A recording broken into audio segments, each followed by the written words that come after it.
Welcome everyone to the session number 2, day 2 of our summer program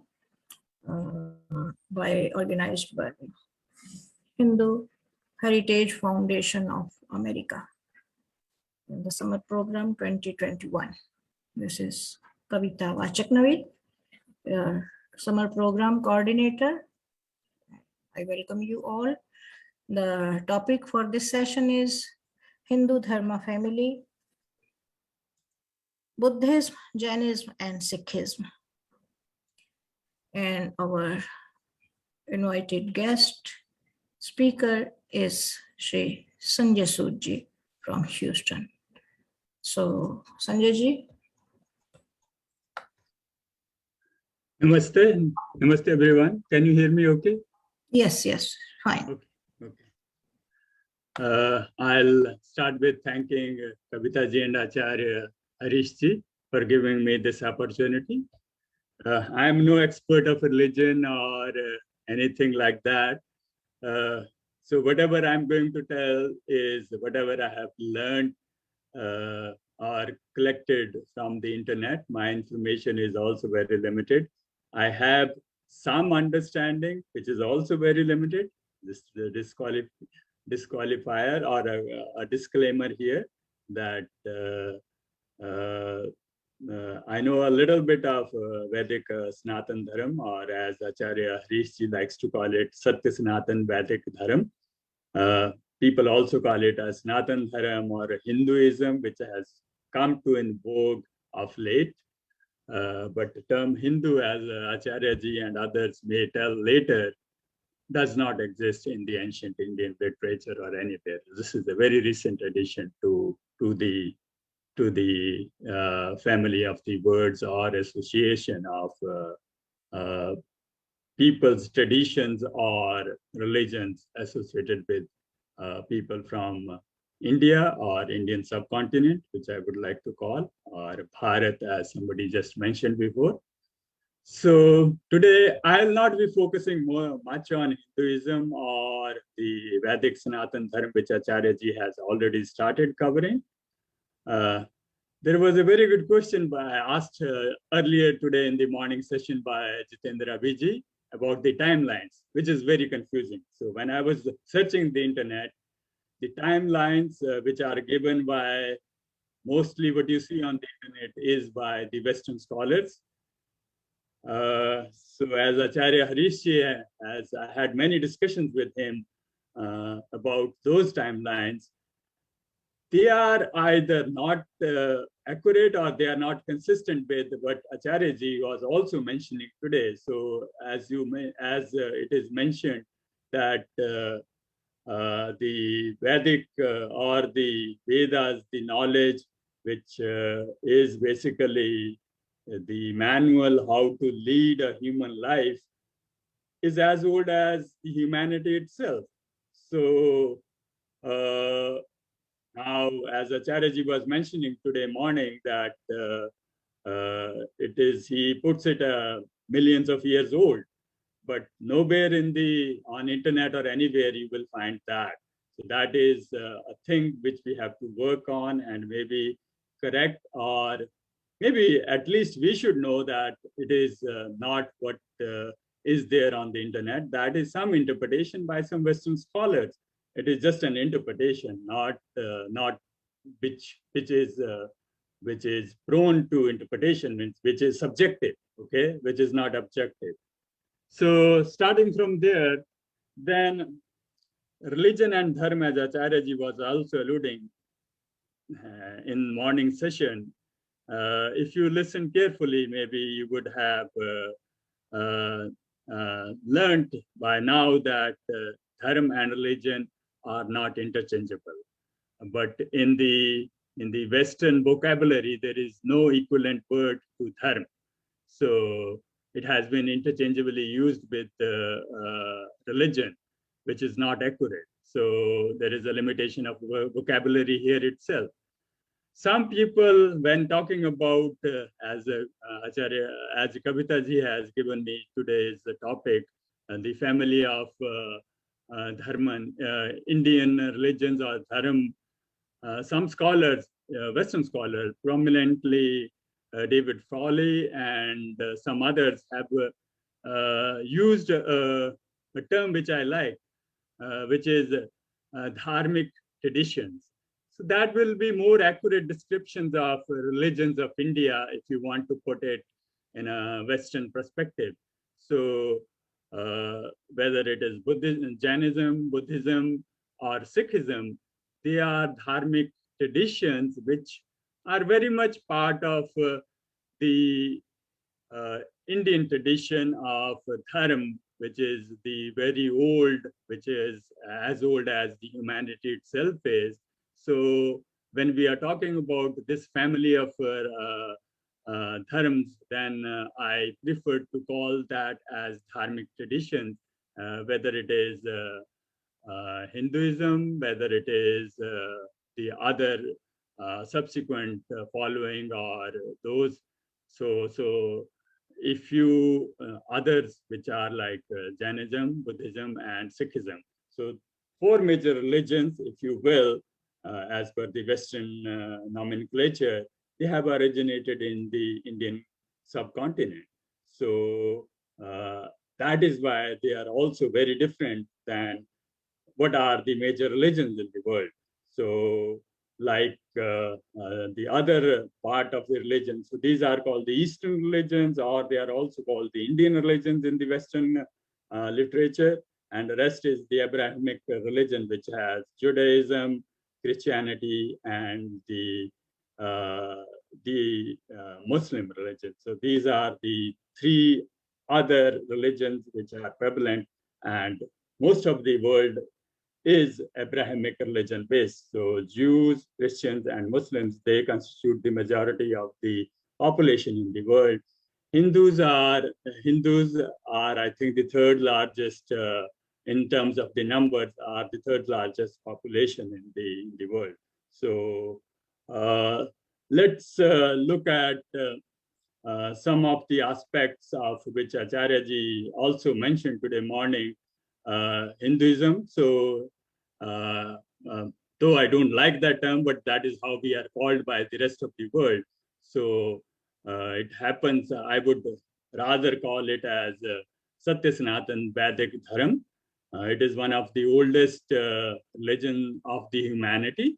It is not the religion, it is basically a philosophy or a pathway how to lead life. This was the way the Indian people or the people who lived in India. India is a very relative term which the British gave when they came to India. Bharat or Aryabhat, those were the names which come in the ancient literature. So the people of that part of the world practiced. And this gave birth to Buddhism, Jainism, and Sikhism. So Hinduism is that old. The tolerance and diversity. So truth is one, and there are many paths. That is the philosophy of Hinduism. There, later, when we talk about not very ancient, so 5,000 years, Mahabharata is a watershed in the Indian or the Vedic Sanatan Dharma. That is where the downfall of the Vedic Dharma had taken place, and many things have entered into the Satya Sanatan Vedic Dharma after that. So many deities, but a single ultimate reality, a philosophy and a way of life focused on this world and beyond. Then one impersonal ultimate reality, that is Brahm or the Ishwar or the ultimate reality, manifest as many personal deities.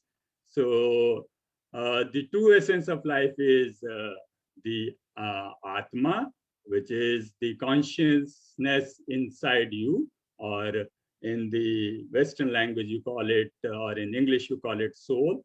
And this soul is a tiny consciousness, which is limited in its knowledge and also in its sphere of influence. So when you call, as Acharya Harishi tells me that when you talk of Brahma or Ishwar or Paramatma, that is the infinite consciousness, which is ever pervading, which is present everywhere, omniscient, all knowing and everything. Whereas when you talk of the other consciousness, it is the tiny consciousness which is present in all the living beings. When I say all, I mean all the living beings, whether it's plants, animals, insects, or anything which is living, it does have a consciousness, which you call soul, and it has very small, limited knowledge, and its sphere of consciousness or sphere of influence is also limited. Like for a human being, it would be limited to the human body. So as for an animal and anybody else. And another concept of Hinduism is the rebirth. So what is birth and what is death? Birth is basically the coming together of soul and the body. So that is the birth. And what is death? Death is the departure of the soul from the human body. So then the soul, in Hindu philosophy, or we do believe that after birth there is a rebirth, and where you will be born will be dependent on your karma. The karma phal is decided by God, what you will get. So at the time of death, depending upon what is your, I'll call it a bank balance in your karmic account, that will determine what jati, by jati I mean what species you will be born in. And then when you talk what will be your nominal lifespan, that will be determined, and where you will be born, that will be determined by your karmic account, which you had accumulated over this lifespan and many other lifespans. So that is what will determine.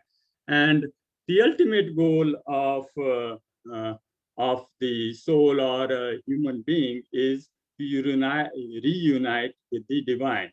So when I will be interchangingly use soul, atma, or tiny consciousness. When I say these three words, I mean the same thing, which is present in the humans and all living beings. And when I say Paramatma, Ishwar, or Brahm, or infinite consciousness, I'm referring to God, if you want an equivalent term in the English language, and that is what I'm referring. So that is, and it is divine, and we all want you, the union of your tiny consciousness with the infinite consciousness, that is called the moksha, which is the ultimate goal of all the human beings. So, and that is also because we mention in the Vedic literature, it mentioned that the infinite consciousness or the God is Satchidanand, which basically means which is at the saturated state of happiness. Okay, so Sat, Chit, and Anand. So it is truth, and it is conscious, and it is always in place. So Acharyaji mentioned today morning itself, there is no complementary word or opposite of Anand. So there is always a complementary word. For Sukh, there is Dukh. For Anand, there is no complementary word. So that's the ultimate goal. So we want to get away of human life. We want to get away from all the dukh, all the sorrows, all the pain, and we want to attain ultimate happiness. And according to the Hindu philosophy, that ultimate happiness can only be achieved in terms of moksha, when our karma phal becomes zero. I know Acharya Rishi will be alluding to, or will be talking in details about what is karma, the theory of karma, and how it works. So basically, I'll refer to at this moment only to that as your balance of all the deeds you do. So it is your bank balance of all those things. When the net of that becomes zero, that is when you can, the soul, the tiny consciousness can leave this human body and can be free of the rebirth or the cycle of the rebirth coming to this sansar, and then it can unite with the ultimate consciousness or the Paramatma. So there is a quote I got from the net, which really I liked, and I'll quote it here. I'll share it with you all. We are not human beings having spiritual experience. Rather, we are spiritual beings having a human experience. I really found it very interesting because Acharyaji also mentions to me many times, like, look at a child. He is always happy, and he is always he doesn't have any of the cunningness or anything which is not pure or which is not right. But as we grow older and see the world around us and have experiences, maybe past or of this life, so many things comes up. A very small child will never tell a lie. Okay, this is acquired trait. So, but, and I think Acharyaji was mentioning yesterday also about this thing, that you get that internal warning. I remember in one of his classes, he talked about it. Lajja, Bhay, or Shanka. These are the three triple warning system which God has given to everybody. So if I loosely translate it to English, it would be Lajja would be shame, Bhay would be fear, and Shanka would be doubt. So you have these triple warnings whenever you are deviating from the right path, which Hindu philosophy or the Vedic Dharma tells as the every human being should lead. And this is universal. You don't have to be a Hindu to be a follower of Vedic Dharma or to a Dharma. Dharma is a universal thing. All the human beings. This is a I'll call this is as Acharyaji mentioned today morning, is a manual or whatever it is, how you lead your life that was given to us at the onset of the humanity.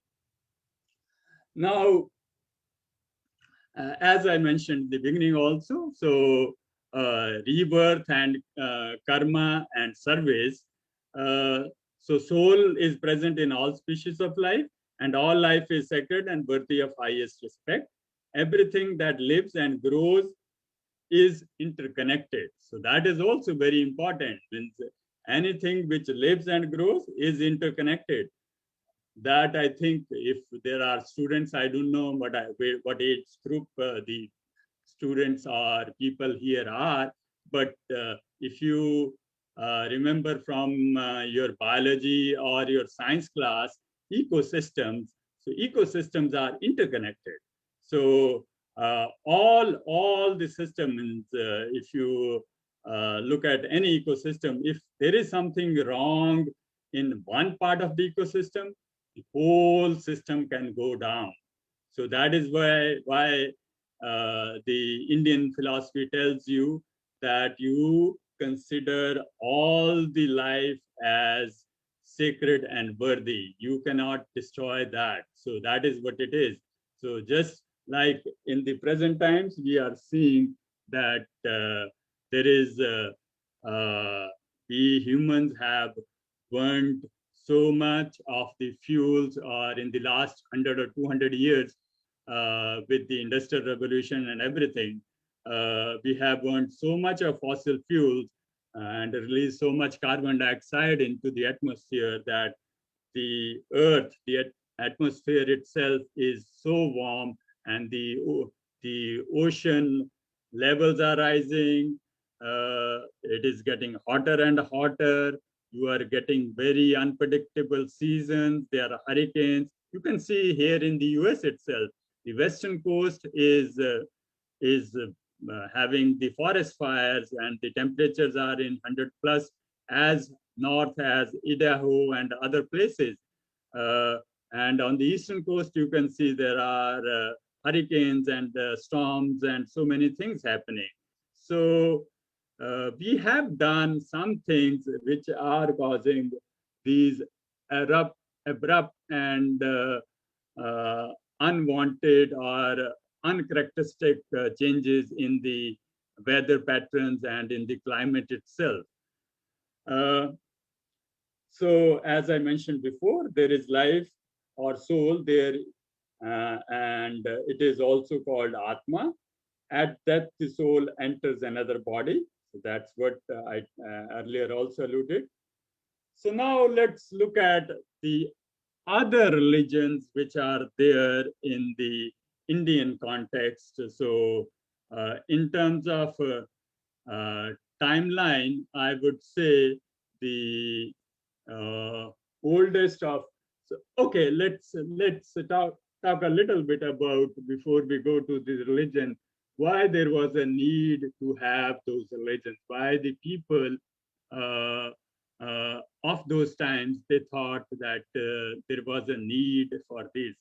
So I'll put it this way, that, and Acharya also has mentioned many times when I attended his lectures, that Mahabharata, which I don't know the exact date, but I think it is around 5,000 years old. So it is a historic event where was a Mahabharata was a big battle was fought between, so Kauravas and Pandavas, as you are aware. So that was the decline of, that was the pinnacle of decline of the Vedic Dharma. Okay, and after that, whatever was left was some distorted form of Vedic Sanatan, Satya Sanatan Vedic Dharma.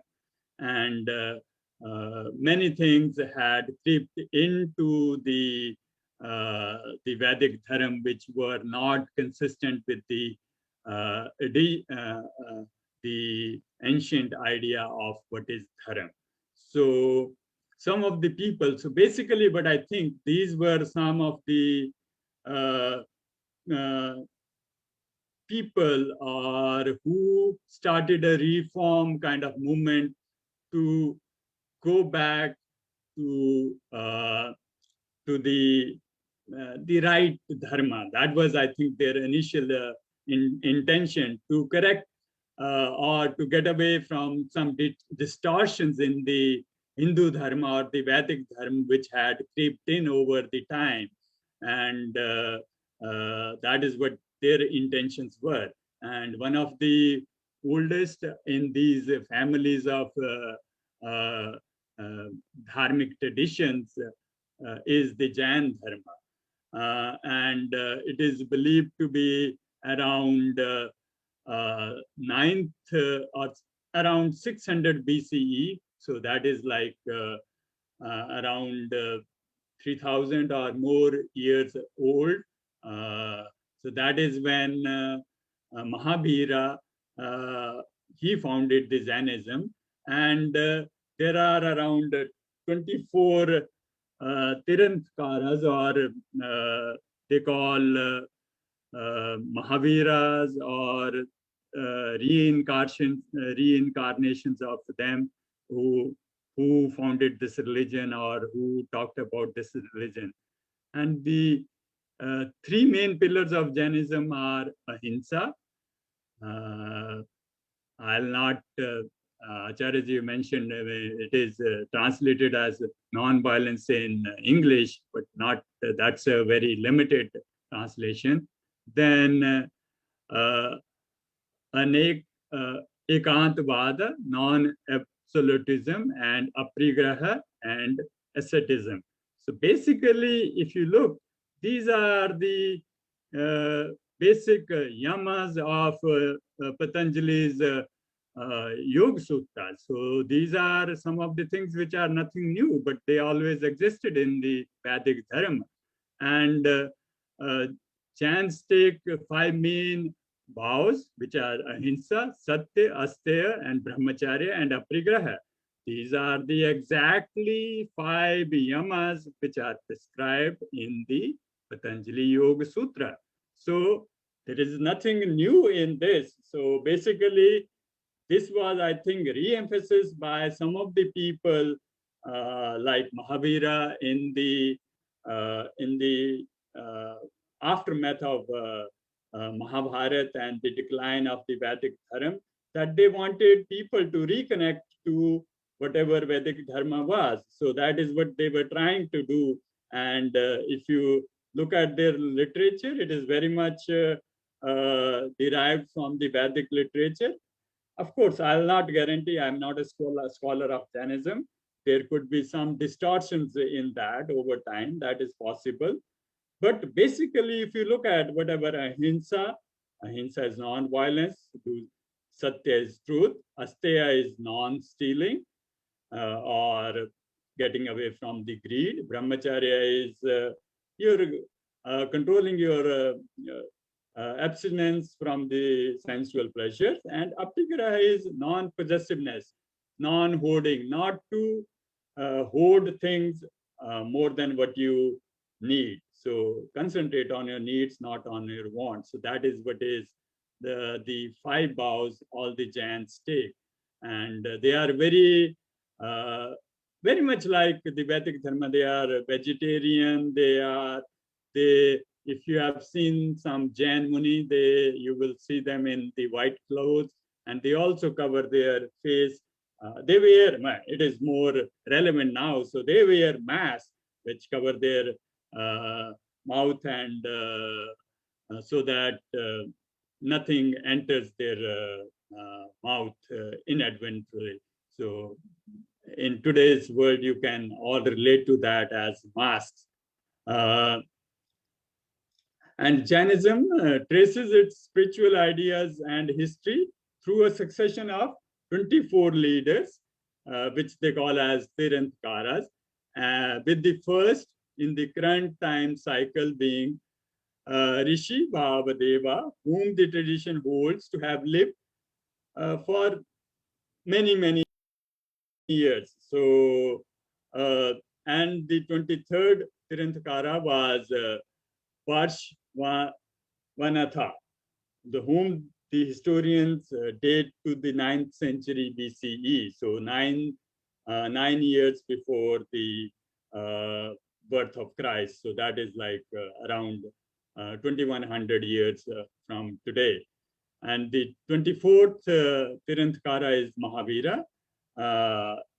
So Jainism is considered to be an eternal dharma, and with the Tiranthankharas guiding every time cycle of the cosmology. So that is basically what the Jainism is.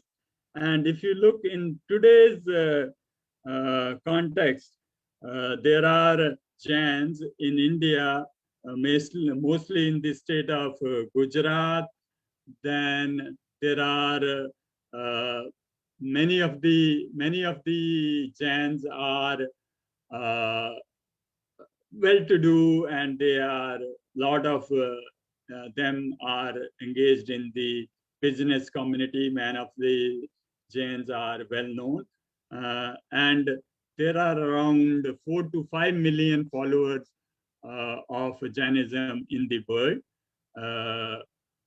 Most of them reside in India. Outside India, some of the largest communities are in Canada, Europe, and United States, with Japan now hosting one of the fastest growing Jain community, or converting into Jainism. So this was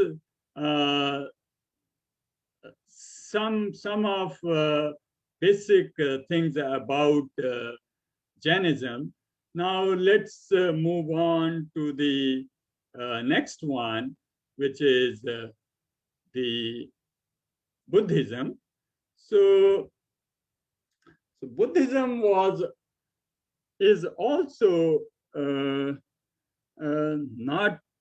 very around in terms of time, is around 6th century BCE or so very similar timeline as Jainism. So Jainism was founded in, say, the western part of India, whereas Buddhism was growing at almost similar time periods in the north, central and eastern part. So the founder is Siddhartha Gautam, and he, so as I was telling that when the after Mahabharata, there was a big decline in the moral values and the traditions of the Vedic Dharma. So Gautam tried to look beyond. So it had become, so many bad things had crept into the Hindu Dharma, as you call it today. But I will call that as the Vedic Dharma. It has so many distortions.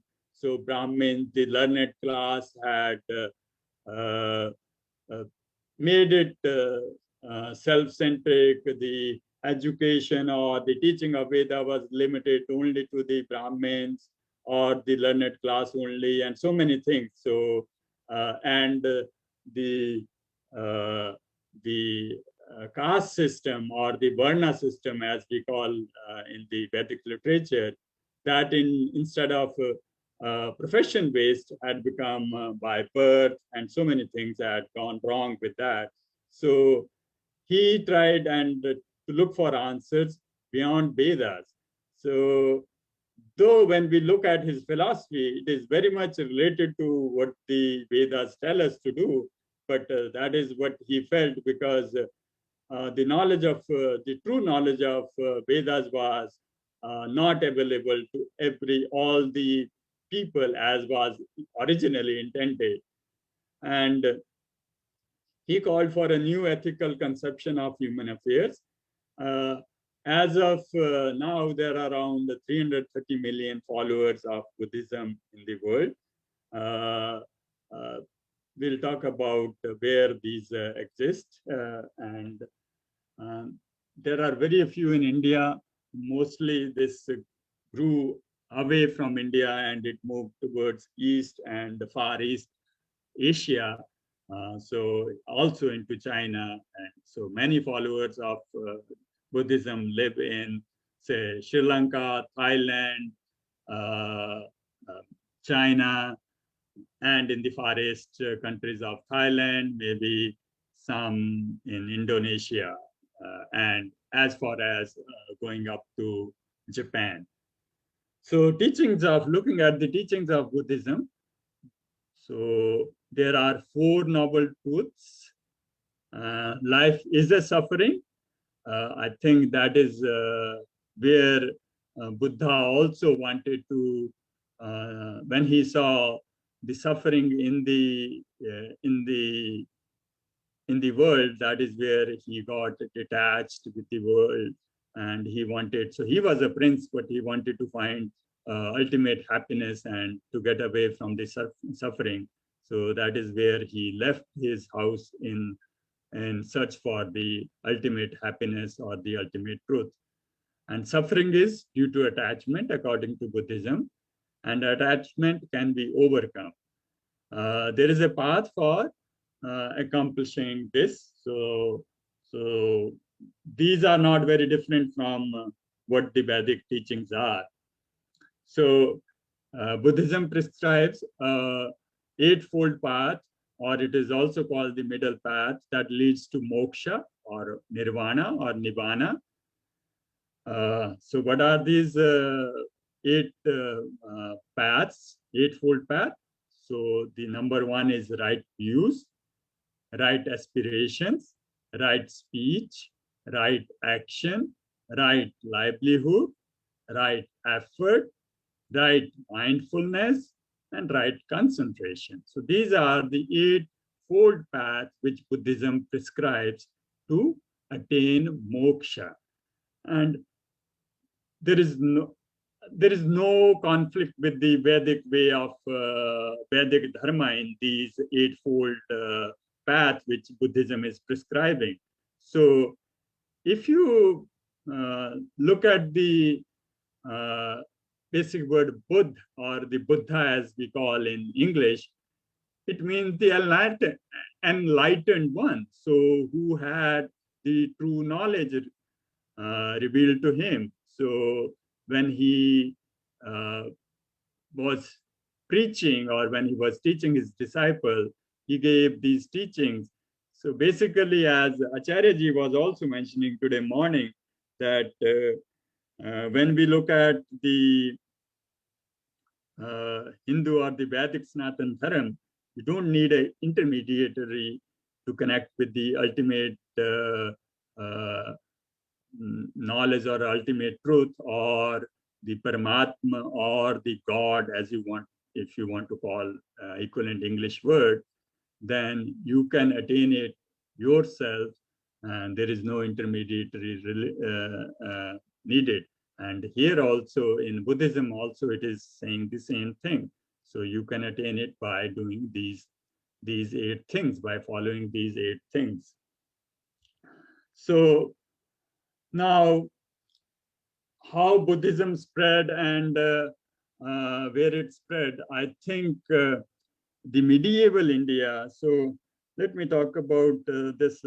So Maurya means, I don't know how much you guys have covered or learned about the Indian history, Indian modern history. So the Gupta or the Maurya period, these are the golden period in the modern India in terms of the spread of religion, culture, arts, and other things. So Maurya, Chandragupta Maurya, I think he was a Jain by practicing, by practice of religion, if you will. And another big, great king of medieval India was Ashoka.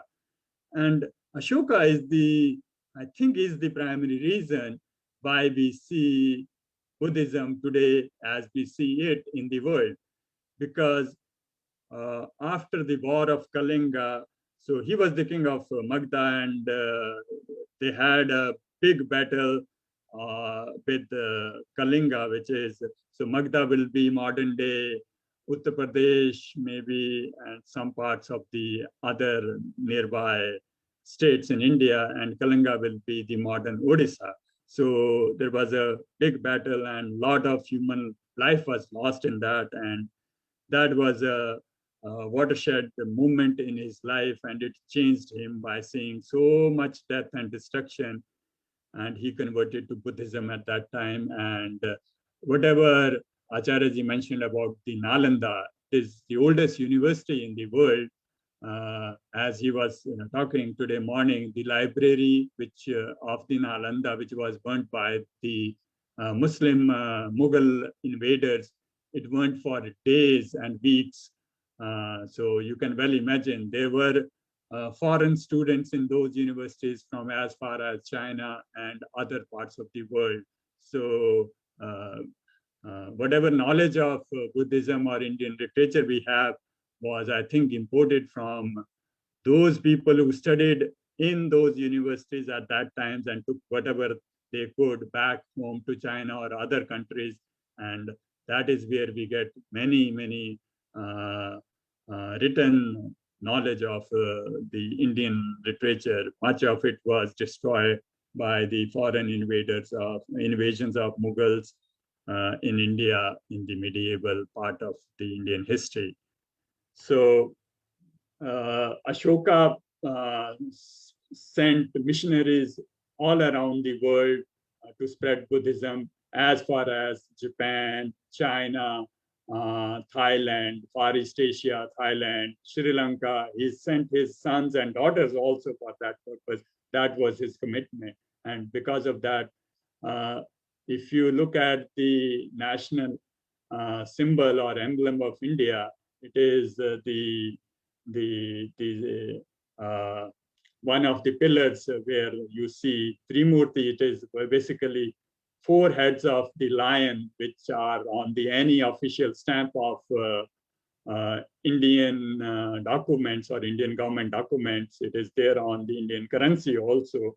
So that is basically a symbol of that pillar, Ashoka pillar, which is found in many places in the country of India. And there are inscriptions on those pillars and also on many stupas which were built during his time. So that is a little bit of history about spread of Buddhism during that. Unfortunately, in the Buddhism, if you look, there are less Buddhists in India than in outside India. So that's unfortunate. There was some revival of Buddhism later in the very modern India, post-independence.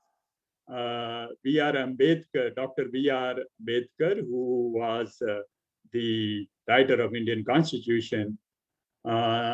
So as I told you, because of many distortion in the Hinduism, the caste or the Varna system, which was profession-based, became birth-based, and the lower caste or the service class was called Dalits, and they become untouchable and all. I don't want to get into those, these are the distortions in the Indian society, which can happen anywhere and everywhere in the world. But he wanted to, because of Dr. B.R. Ambedkar's call, many of the Dalits converted into Buddhism in the early 50s or after independence. So India got independence in 1947. In early 50s, Indian constitution came into being, or India became a republic in 1950, 26 January. And that is when, after that, he asked, seeing the plight of the those Dalits, he wanted them to convert to Buddhism and get away from the caste system of that. So that is some tidbits of Buddhism in India. So that was a revival where you had many Dalits converting to Buddhism in India. Now, let's talk of Sikhism. This is a rather very new. So when we talk about Jainism and Buddhism, they are almost of similar time period, dating back to more than 3,000 years from today. When we talk about Sikhism, I will refer to Sikhism as also as a reform movement in Hindu religion at that time. So Sikhism was founded by Guru Nanak, the first gurus of the series of total 10 gurus. So he was born in 1469 in a place which is now in Pakistan. It is Talwandi, which is around, I don't know how familiar you people are with the geography of Indian subcontinent. It is around 55 miles west of Lahore. Lahore is a city, one of the biggest cities in modern Pakistan. Pre-independence, it was a big city. And it is very close to Amritsar. Amritsar is one of the holiest places for the Sikhs. And Guru Nanak lived from 1469 to 1539.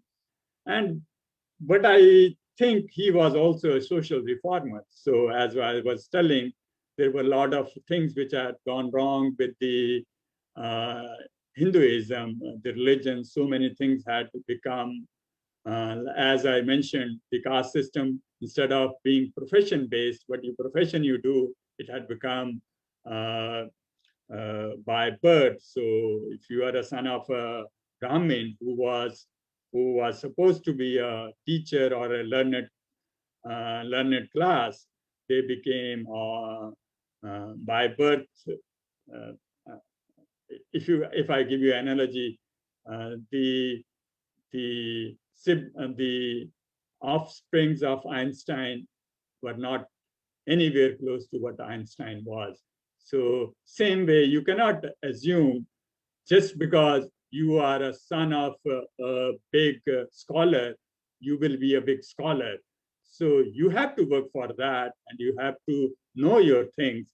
So I don't say that you a son of a Brahmin or a learned scholar cannot be a learned scholar, but it is not a birthright. That is what I want to imply. So you have to do your own efforts, acquire your own knowledge, and then only you can become a learned person, not otherwise. So that is what had gone wrong. So Guru Nanak also started this new, now we call religion, I will call it as a social reform movement in the late 15th century and the early 16th century. So 1469 he was born, and then the main tenets of Sikhism are hospitality, charity, service, and promoting equality.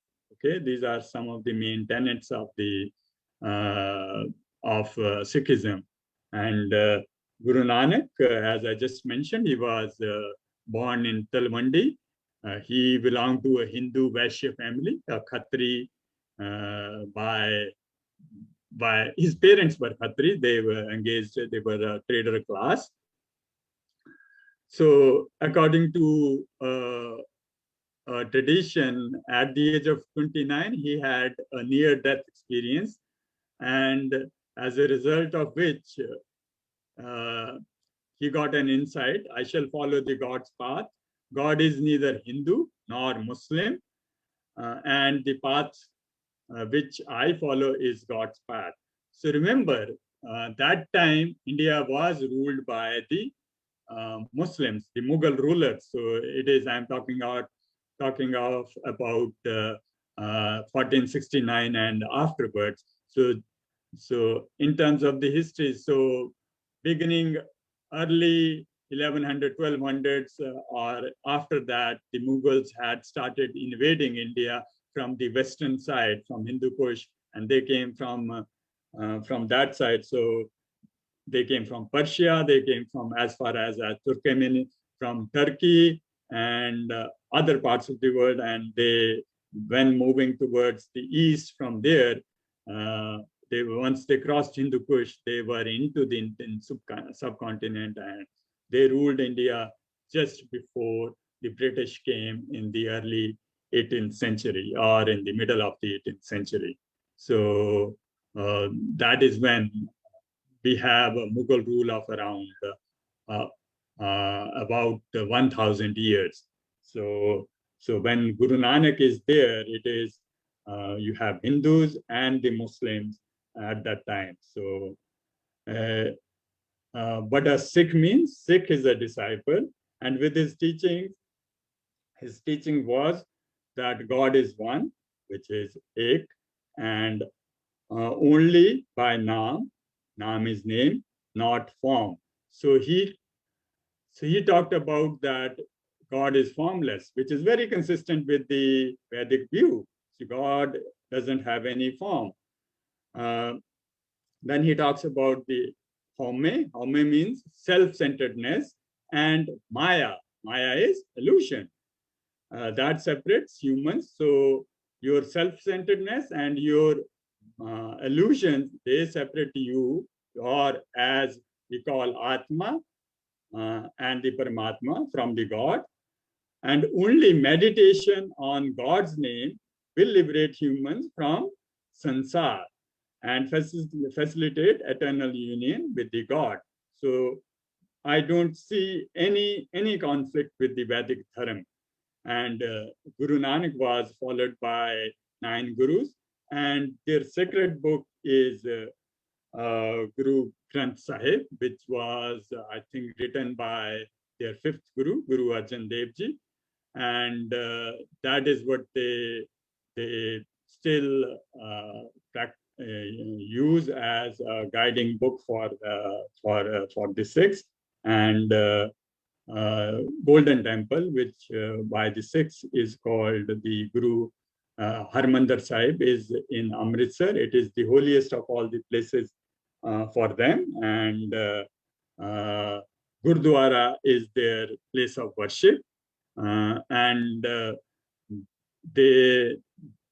there are here in the West or in the US, you have weekly services in the Gurdwara. There is a singing and chantings of the prayers, and they worship the Guru Granth Sahib as a living Guru. So religious life is simple, no elaborate ceremonies. I think that is the effect of the influence of early founders. And the communal meal, which is called langar for all. So if you go to a Gurudwara, there is always a langar, which is a free meal, communal meal, simple meal available to all. Ceremonies and rituals are simple, including the marriage and the death. So a few daily rituals, bathing, reading, hymns, and prayers in the morning and at night. So here also in the Sikhism also, Nit Niyam they call, is very similar to what the Vedic view is, Yama and Niyama, Yamas and the Niyamas. And so that is very consistent here, even in the Sikhism. They are also prescribing the same things.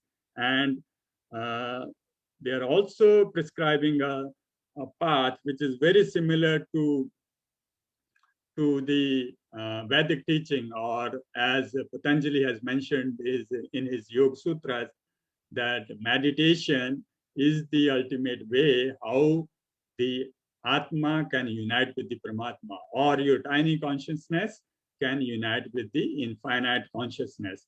The same is the thing preached in or taught by the Sikh traditions also.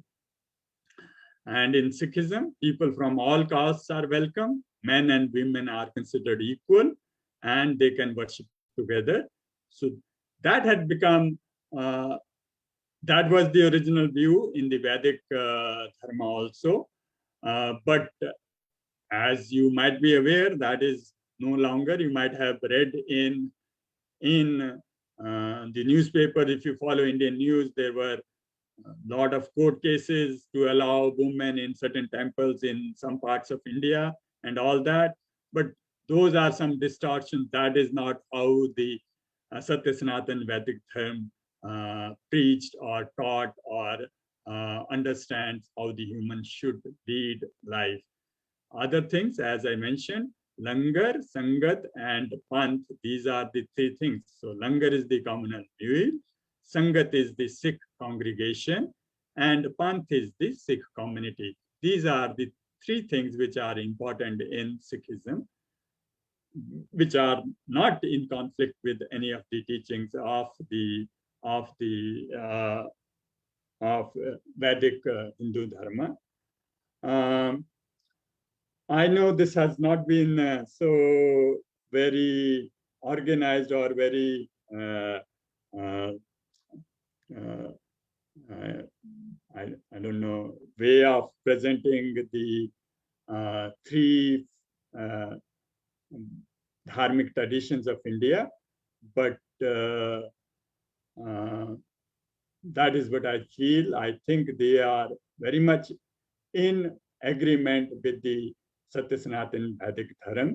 There may be some distortions, but I will focus more on the similarities rather than on the differences of these of our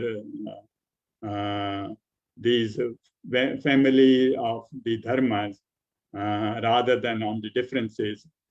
Unfortunately, most of the Western scholars have focused on the differences of these dharmas and the conditions which existed during the partition of India or forming of Pakistan and India.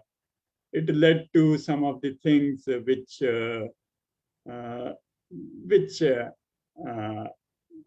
had to include safeguards for different religions. So mainly it was because of the communal rights during the partition between Muslims and Hindus. They had to, when they were writing the constitution, they had to put in safeguards for all the religions. So that is why I think they had to include secularism. But by definition, a Hindu is a secular. So Vedic religion treats all life equally, and it is sacred. And all these three dharmas or the Vedic dharmic traditions which originated in India, they have this similar view. So I think this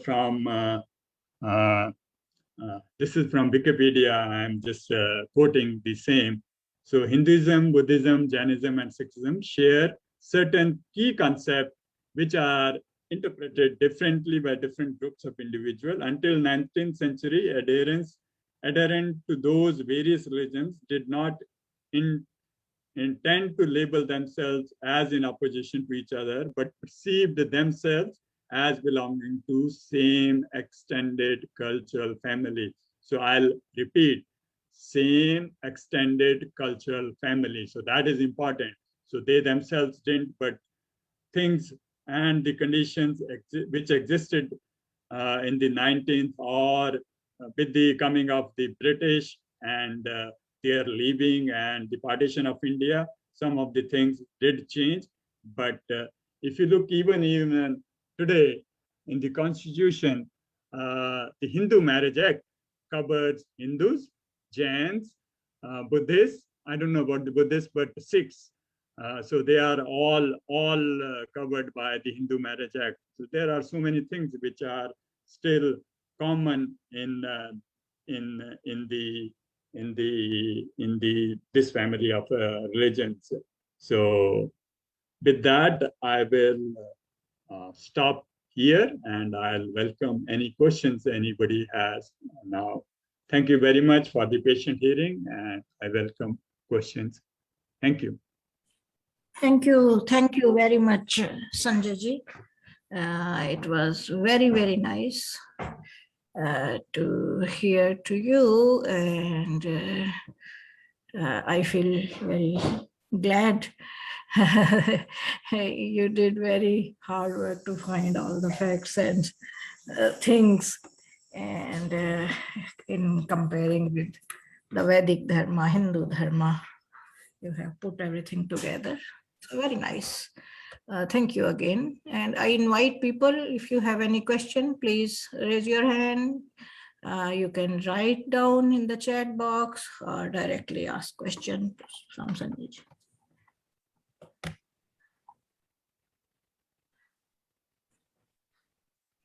Anyone? It will be very nice if people keep their videos or cameras on, so the speaker has someone in front of him to address. Otherwise, everyone's cameras are. Hello, youths. Good. There are comments in the. Sanjay ji, I had a question for you. Yeah, sure. Namaste, Abhiji. Namaste. They say that the idol worship or the Murti Puja basically originated in India as a way of actually following what the Jainism was doing.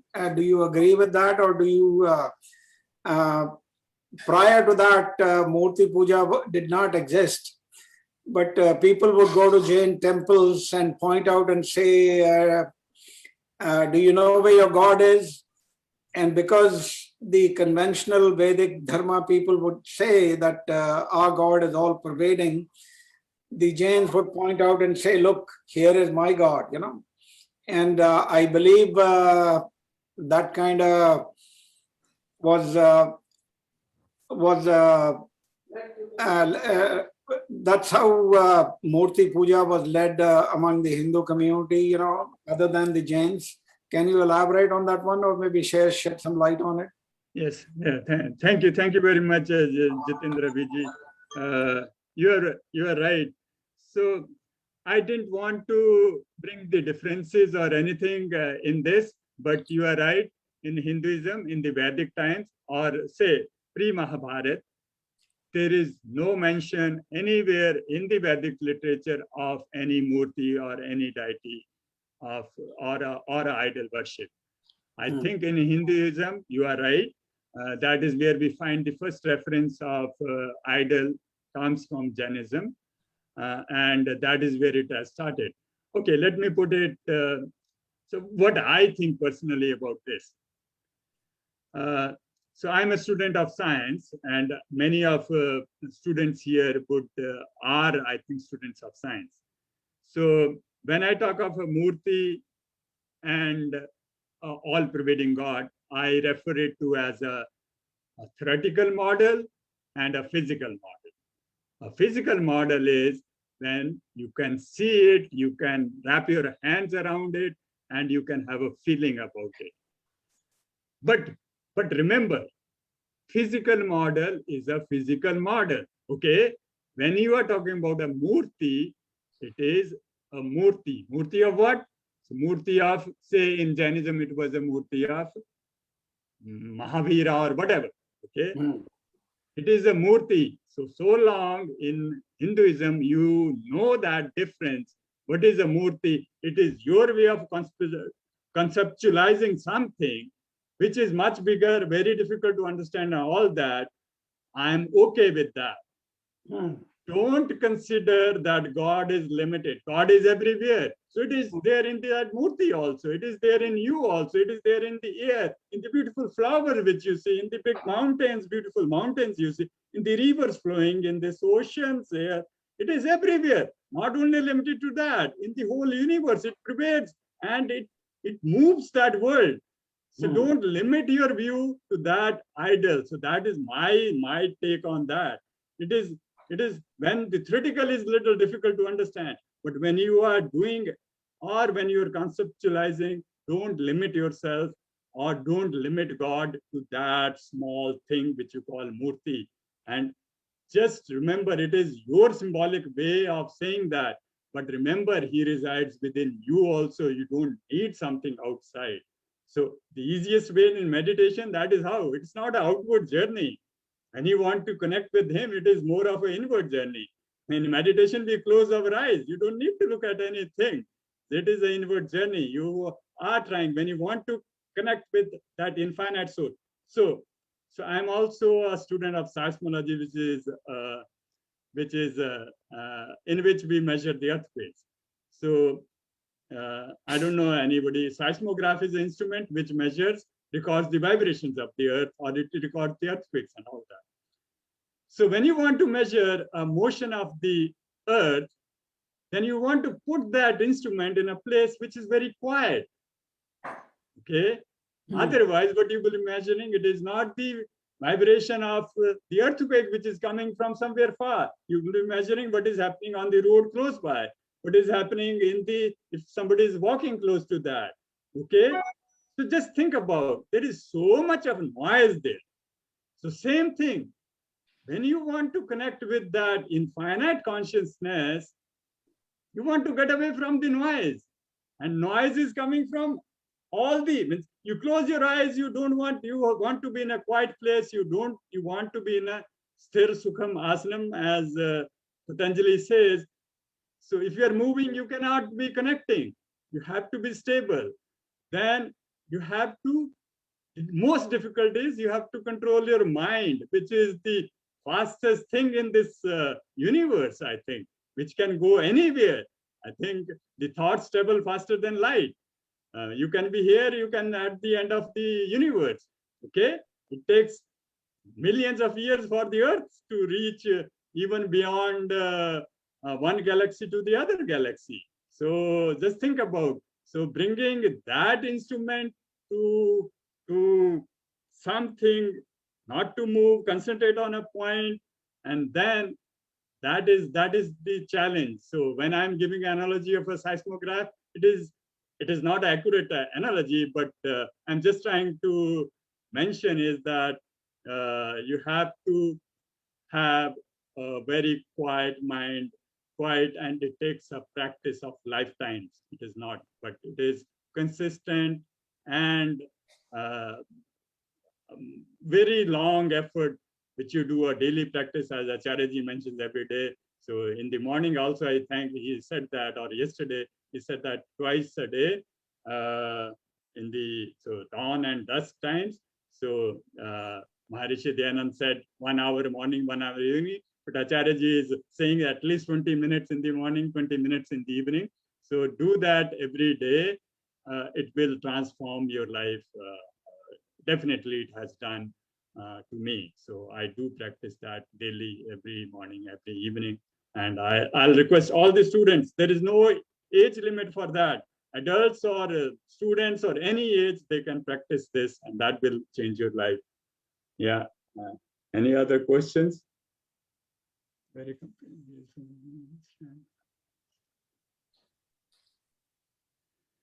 yeah, the comments are well taken. Yeah, everybody who has commented, whether it is Amrita Bali, then Priya Mehta and Avi Agola. Yes, I agree with whatever you are saying, and thanks for the you found it fun to listen. That's so interesting.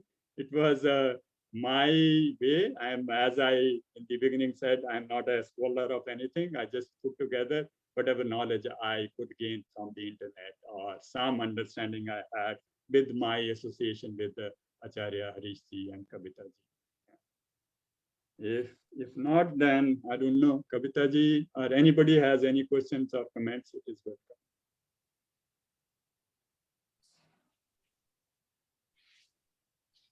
Thank you very much. Thank you very much, Sanjay ji.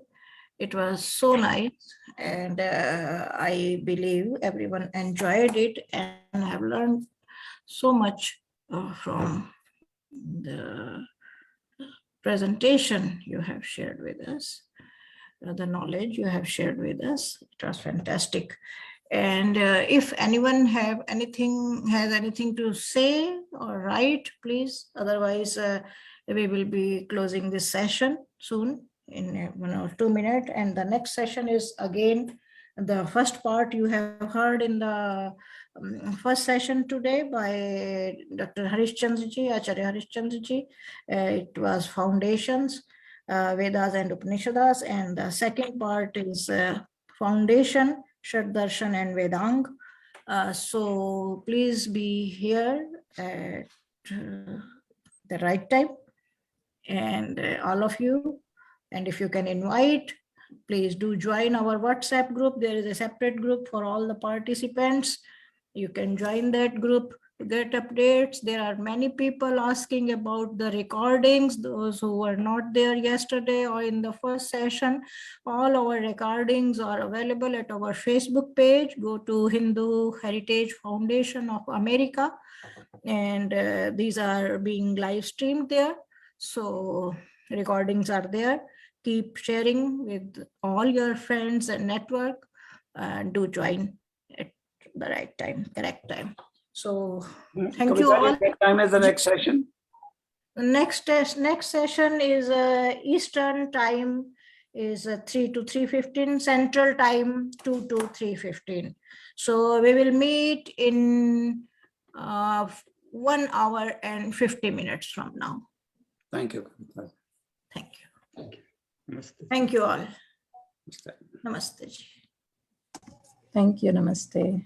Namaste, namaste ji. Thank you, Sanjay ji. Thank you, Amrita ji.